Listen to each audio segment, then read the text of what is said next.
증조할머니는 떡보살이라 불리는 유명한 무당이었다. 문경은 특산품 중에 도자기가 있을 정도로 불로 만드는 독이나 쇠기들이 유명하고 인간 문화재도 있을 정도야. 오늘 얘기할 내용은 매질꾼에 관한 내용이야. 점철에 탄광이 들어서기 훨씬 오래전 1920년대에는 소랑 돼지를 키우는 가축업과 벼농사와 밭농사가 요된 업이었다고 해. 때문에 진화해충이 들끓었고 여름이면 도축한 가축이 빨리 상해서 질병도 깊었다고. 당시엔 지금처럼 서양식 병원도 없었고 동양식 한의원도 읍내엔 없었다고 해. 그래서 무당이나 역술인 보살들이 조금 정도의 약초학을 공부하고 요법 같은 것들로 상하고 덧난 것들의 치료를 조금 담당했다고 해. 하루는 증조할머님이 불공을 들이고 정수를 떠다 약산에서 읍을 들이는데 기는 짤딸막해서 다부진 아저씨가 허겁지겁 증조할머님을 찾더래. 해서 읍을 끝낸 후에 떠다 놓은 정수를 그 아저씨에게 줘버리고 숨을 고르고 왜 그러냐고 물으니 자식놈이 손이 병신이 됐는데 도와달라더래. 사정인즉슨 그 아저씨는 가은 아작의 장터에선 알아주는 유명한 대장장이었어. 노스도 만들고 나리선 쟁기도 만드는 유능한 대장장이었지. 당시의 농업과 가축업이 왕성했으니 쟁기나 도축 도구들이 잘 팔렸고 대장간이 장사도 잘 되고 덕분에 좋은 새댁 만나 장가도 가게 됐는데 이듬해에 나온 자식놈이 언청이가 심했다고 해. 그놈이 머리도 멍청하고 말도 어버버하니 친구도 없었지만 그런데도 심성이 고와서 아버지를 따라서 일도 잘 도와주고 그랬어. 다행히도 부모가 좋은 분이어서 아버지도 자식에게 대장간이라도 물려주려고 열심히 가르쳤고 아버지에게 좋은 매질꾼이 되기 위해서 원청이 자식놈도 더욱 열심히 했다지. 매질꾼이 뭔가 하면 대장장이에서 한 사람이 달군쇠를 잡고 있으면 한 사람이 망치로 땅땅 내려치잖아. 그것을 매질꾼이라고 그래. 그런데 한날은 지 아버지 도와준다고 석틀에 부어놓은 쇳물에서 달군쇠를 급하게 꺼내다가 그만 쇳물이 튀어서 손을 찢어버렸다고 해. 자질러지는 비명소리를 듣고 아저씨가 황급히 나가보니 아들놈이 손을 잡고 나뒹구는데 가서 보니 검지부터 중지 악지까지 손가락에 쇳물에 대인 거야. 황급히 찬물로 씻고 보니 살이 고온에 뒤엉켜서 엉겨붙어 버렸다더라고. 어찌해야 되나 하다가 들은 건 있어서 쑥을 빻아서 올려보고 차도를 지켜보니 아물긴 했는데 벙어리 장갑처럼 손가락 중간마디들이 하나로 붙어버린 거지. 아무튼 근처에 병원도 없고 한약방 이런 데도 없고 영암 무당집은 증조할머니가 이름이 있어서 찾아온 거야. 증조할머님이 그 아저씨를 따라서 절간으로 가보니 아들이 기다리고 있었는데 머리는 더벅해서 냄새가 나고 입은 사구안화 걸린 것처럼 돌아가서 보기 흉측했다고 해. 얼른 그 대장장이 부자를 방으로 들여 손을 보니까 이건 뭐 제대로 붙어 아물어버려서 고칠 방도도 없고 덧나지 말라고 소염효과가 있는 단약하고 붙이는 검은 고약 같은 걸 줘서 보냈대. 그리고 며칠이 지나고 그 부자가 또 온 거야. 몰골을 보니 원청이 아들놈은 손에 아버지가 입던 적삼을 둘둘 감고 있었는데 피가 흥건하게 고여서 뚝뚝 떨어졌다고 해. 그래서 황급히 들여서 상처를 보니 손가락들이 다 떨어져 있는 거야. 지혈제를 뿌리려고 했는데 찾아도 지혈제가 없어서 갖고 있던 놀이개에 호박보석을 빻아 가루를 내서 지혈을 했다고 해. 원청이 손에 고약 붙이고 적상추로 뜸을 만들어 태워서 한숨 재우고 난 뒤에 뭔 일인고 자초지종을 들어보니 한동안 자신 혼자 일하는 걸 지켜만 보다가 또 도와주고 싶어서 굳어버린 손가락으로 망치질을 하는데 자루가 미끄러지고 험버프로 닿거나 하는 세밀한 일들은 잘 되지도 않고 괜히 쟁기들만 더 망치니까 속에서 복장이 터지고 천불이 쌓였는지 낫으로 갔다가 손가락을 떼려고 그어버렸다는 거야. 증조할머니는 참 그독기에 지이기도 하고 애가 딱하기도 해서 갖은 정성으로 원청이를 돌봤다고 해. 물론 그놈 아버지도 어머니까지 대동해서 장사도 포기하고 정성으로 돌봤고 그런데 문제가 있었는데 당시 원청이 놈이 낫 갔다가 억지로 손가락을 떼는 과정에서 날이 엇나갔던 모양인지 힘줄이 끊어져서 중지와 검지는 꿈쩍거리지도 못하게 된 거야. 어쨌든 이젠 글도 못 쓰고 아예 매질도 왼손으로만 해야 하니 쇠가 담금질도 제대로 안 되고 망치질도 제대로 안 돼서 형편없던 거지. 그래서 아저씨 혼자서만 다시 일을 하게 되고 아들놈은 글도 못 써. 원청이라 말도 잘 못해. 머리도 둔해서 가축도 못 치고 여러모로 골칫덩이가 된 거야. 그 집 어머니는 화병이 나서 쓰러지고 아저씨는 하나뿐인 독자가 그 지경이 됐으니 일할 맛이 안 났지. 해가 지나고 증조 할머님이 장터 저작거리에 볼 일이 있어서 나가셨는데 제를 지낼 녹그릇을 사러 대장간에 들렀는데 진열된 물건도 없고 장사는 안 하는지 사람도 없는 거지. 해서 무슨 일인가 물어보니 그 집 아저씨가 속병이 나서 알아 누웠는데 마누라는 화병 나서 도망가고 자식놈이 혼자서 돼지치고 밥해서 아저씨를 모신다는 거였어. 그런 거보다 하고 다른 집에서 그릇을 사고 돌아왔대.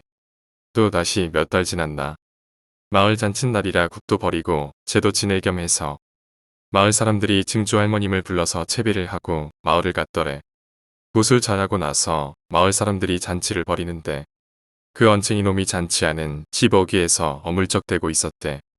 팔에는 때 같아서 검은 삼배적삼을 둘둘 감고 더벅머리의 냄새는 어찌나 심한지 내도 한 잔 먹고 갑시다 라고 어눌하게 입을 열어서 실랑이를 하고 있는 거야. 그래서 왜 저 언챙이 청년은 잔치에 안 끼워주냐고 물었더니 한 달 전에 저럼 애비가 속에 병이 나서 죽었는데 장을 치러주는 사람이 돈이 없으니까 제대로 저놈 애비 장을 못 치른 거지. 그래도 저놈도 하등 나을 거 없지. 저놈이 멍청하고 소갈맹이가 없어서 그런지 먹여주는 사람이 없으니까 거짓골을 하고 구걸이나 하고 도벽이 있는지 장터에 남의 음식 훔쳐먹고 그러다가 맞기도 많이 맞았더라니. 좋게 볼 사람이 어디 있노? 라는 식으로 말을 하더래. 아무튼 실랑이가 벌어지다가 원쟁이 놈이 넘어지면서 팔에 두른 삼배적삼이 풀어헤쳐져 버렸는데 증조 할머니가 정말 두 눈이 뒤집어질 정도로 깜짝 놀랐다고 해. 그 멍청한 놈이 검지 중지 약지 손가락 중간 부분이 바느질이 엉성하게 되어 있고 불에 지진 것처럼 썩어 문드러졌는데 중간 마디 위로 손가락이 시커멓더라는 거야. 증조 할머님이 시겁해서 단걸음에 달려나가서 언챙이를 붙잡고 이 손이 어찌 된 거냐고 물었더니 순진한 얼굴로 하는 말이 더 가관이더래. 아바이가 죽고 없으니 내 할 줄 안 것은 매질 뿐인데 손가락이 시원찮아 매질을 못하니 돌아가신 아바이를 하면서 꺼낸 이야기는 충격적이었어. 지 아비가 죽고 관을 묻으려 땅을 파는데 도와줄 사람이 없고 지게에 관을 쥐고 산에 올라오니 힘들었다는 거지.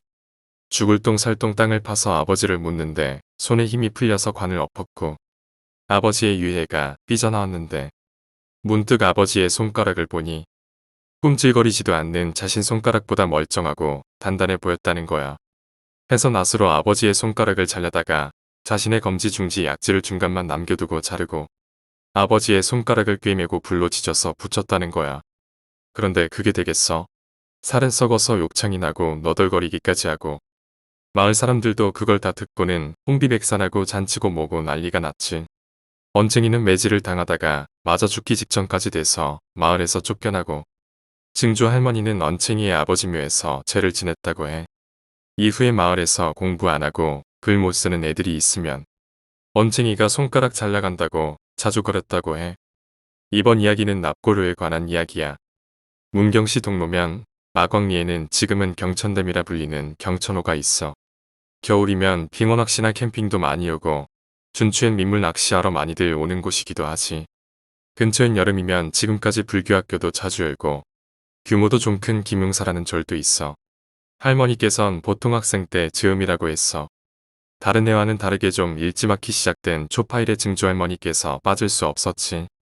떡보살 이름에 걸맞게 고슬고슬한 수수떡들하고 감자떡 같은 것들을 지어서 절간에 공양하러 갔다고 했어.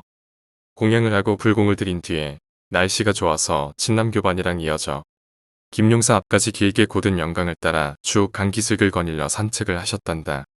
강줄기를 따라 경천호까지 자갈이 광활하게 펼쳐져 멋들어지고 강 건너엔 가파지른 절벽 사이사이로 장송들이 구불구불 자라나 있고 두루미가 날아다니는 천혜의 절경이라 심신이 편안해지고 머리가 맑아졌다고 했어. 그렇게 가다 보니 커다란 호수가 나왔는데 절벽에 나온 장송들은 온데간데 없고 맑은 물은 탁해져서 녹조가 심했다고 했지. 기운이 사이하고 음습한 것이 좋지 못했다고. 그 와중에 한 부부가 하얀 가루를 호길 따라 경천호에 뿌리고 있었는데 가서 보니 화장을 한 납골이어서 노부부가 수척해 보이고 쪽머리에 은비녀를 곱게 꽂은 노인이 서럽게 울고 있어서 증조 할머니께서 가서 다독여 주었어. 누구 장을 지냈길래 이래 서럽게 웁니까?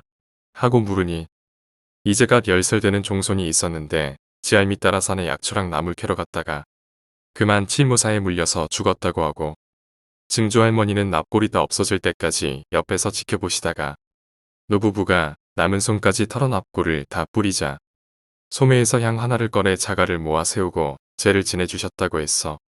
노부부에게 감사 인사를 받고 다시 절로 돌아오는데 또 다른 가족이 상을 치렀는지 납골을 들고 왔어. 그래서 드는 생각이 이 지역이 음습하고 기운이 좋지 못한 것이 이유가 있었구나 하고 댐 바닥을 보니 그제서야 녹조들 사이로 떠오르지도 못하고 가라앉지도 못하는 수많은 영들이 보이더래. 안타깝기도 해서 이듬해 제를 한번 크게 지내야겠구나 생각하고 김용사로 돌아왔다고.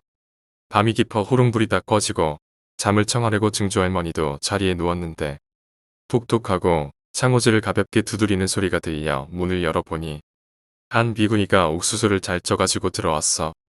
산세가 험해 사람도 없는 절이었는데 이렇게 초파일이 돼서 많은 불자들이 찾아주니 참 고맙고 불자님이 또 절에 떡까지 공양해 주셨으니 고마운 마음에 이야기 벗이나 할까 해서 들어왔습니다. 증조 할머니가 흔쾌히 비구니를 자리로 모셨어. 예전에 유명한 대학 찰옥수수를 잘 찐 것이 쫀득하고 매우 맛이 좋았다고. 특별할 것 없는 절간에 이런저런 이야기를 나누다가 문득 증조 할머니께서 생각난 듯 오후에 보았던 노부부와 경천댐에서 보았던 영들을 비구니에게 조심스럽게 얘기해 보았더니 뜻밖에도 비구니는 매우 놀라운 반응을 보였다고 했어. 경천호는 강기슭과 붙어 있어서 강길 따라 물장구 치던 아이들이며 헤엄치며 놀던 호기로운 청년들도 거기만 가면 빠져 죽는다는 내용이었는데 춘추가 되면 녹조가 매우 심해져서 물을 뜨면 걸쭉하니 녹말이 한가득할 정도라고. 경천호에 빠지면 그 녹말이 매우 많아 무트러 헤엄치기도 힘들고 신묘한 것이 물이 걸쭉하니 사람이 빠지면 뜨지도 못하고 서서히 가라앉아서 증조 할머니가 본 영들처럼 죽는 익사자가 많다고. 헌데 경천호 주변 절경이 좋아서 잡기도 많이 잡고 납골도 많이 뿌리는데 그 골분들이 떠내려가다가 경천호 바닥에 허옇게 쌓인다고 했어. 녹말이 엉겨붙고 낚시에서 건져 올린 물고기 배를 갈라보면 하얀 사리 같은 납골들이 한가득 들어있다고 했지. 해서 증조 할머니께서 생각하시길 빠져 죽은 영들하고 성불화로 부러진 납골의 영들하고 사이가 좋지 못해서 더욱 기운이 사이하고 음습했구나 하고 마저 이야기를 이으려는데 비구니가 말을 끊더래. 헌데 쪽머리에 은비녀를 한 노부부라면 동로에 사는 약초 끝내 같은데 그 집은 종손이 없습니다. 논란. 증조 할머니께서 자세히 노인의 모습을 읊어서 확인해보니 확실히 비구니가 아는 그 노부부가 맞는데 종손이 없다는 거야. 이야기를 마무리한 채 의문만 품고 밤을 보내고 날이 밝자마자 증조 할머니는 절에서 불자들과 떡을 만들어 마을에 사는 사람들에게 돌리기 위해서 탁발을 나선 스님들과 동행하여 떡을 돌리고 공양을 탁발받고 하는 식으로 초파일을 보냈는데 어제 경천호에 납골을 뿌리던 그 노부부 집도 들리게 됐어. 노부부가 알아보고는 보살님 고맙다고 귀한 약재들을 공양으로 주더래. 감사합니다 하고 고개를 숙이며 인사를 하는데 아궁이 앞에 은 어린아이 형상의 영이 아궁이를 손짓으로 가리켜서 보게 됐다고. 그 집 아궁이에서 하얗게 탄 숯들 사이로 허연 뼈 같은 게 보여서 물으니 엊그제 돼지를 한 마리 잡았는데 먹고 남은 뼈 같습니다. 증조 할머니께서 돼지를 치는 집은 아닌 것 같은데 하고 돌아가는 길에 살짝 뒤를 돌아보니 남노인이 여노인에게 불같이 화를 내면서 아궁이에서 그 정체 모를 뼈를 꺼내는데 좀 전에 본 아이 형상의 영도 그렇고 모골이 송연해지고 도축하던 집들이 돼지 잡고 나온 뼈를 생각해보면 아궁이 속의 뼈는 그보다 작고 여린 뼈들임을 딱 봐도 알 수 있었어. 기겁한 증조 할머니께서 즉시 스님께 어린아이 유골을 본 것 같다고 고하고 불공들이러 온 아저씨들과 청년들에게도 협조를 구해서 다시 한번 노부부 집을 찾았는데 엉성하게 뭘 급하게 태우고 있더라고.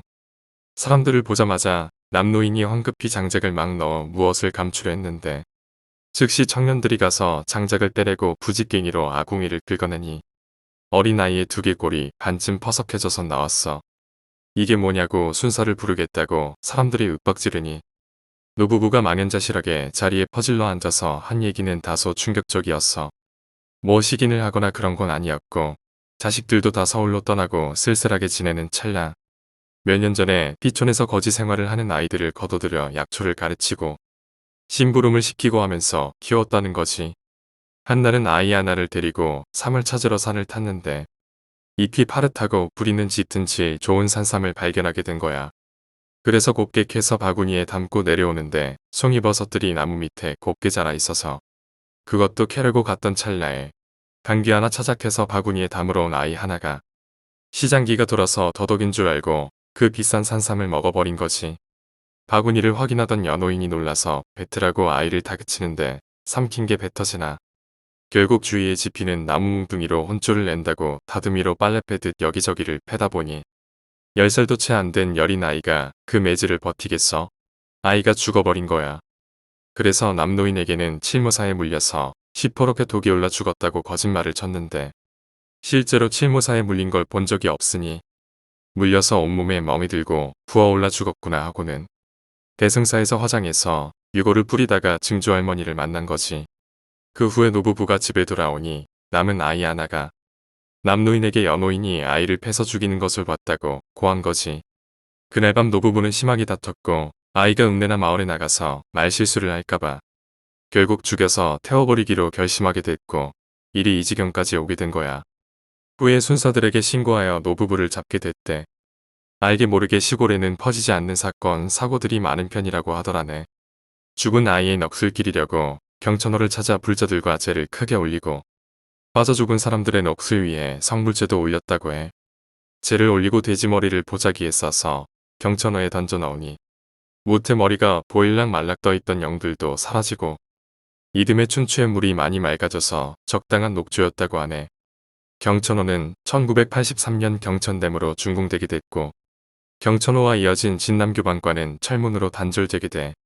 그러나 댐 철문에 끼어 죽는 익사자들도 생겨나고 지금도 진남교반 근처에 화장터가 있는데 유족들이 유골을 진남교반 하류에 꽤 많이 뿌린다고 해. 아이러니하게도 꼭 그듬해에는 댐의 녹조가 심해진다고